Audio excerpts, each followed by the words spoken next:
ಕಾರಿಗೆ ಬರ್ತಾರೆ ದೋಸ್ತರು ಕೂಡ ಕೇಳಿದ್ರಿ ಪ್ರತಿ ಸರ್ತಿ ಬಂದ್ರೆ ಬಸ್ಸಿಗೆಲ್ಲ ಟ್ರೈನಿಗೆ ಬರತ್ರಿ.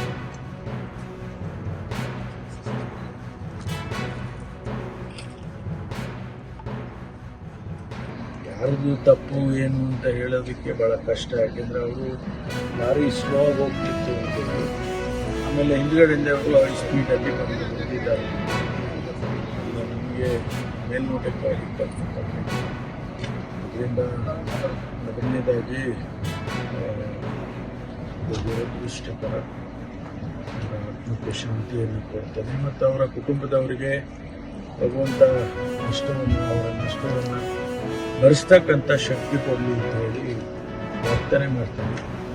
ನಾವು ಸರ್ಕಾರ ಇಲಾಖೆ ಯಾವ ರೀತಿ ಅವರ ಕುಟುಂಬಕ್ಕೆ ಸಹಾಯ ಮಾಡಬೇಕು ಅವೆಲ್ಲವನ್ನು ಕೂಡ ಮಾಡಬೇಕು.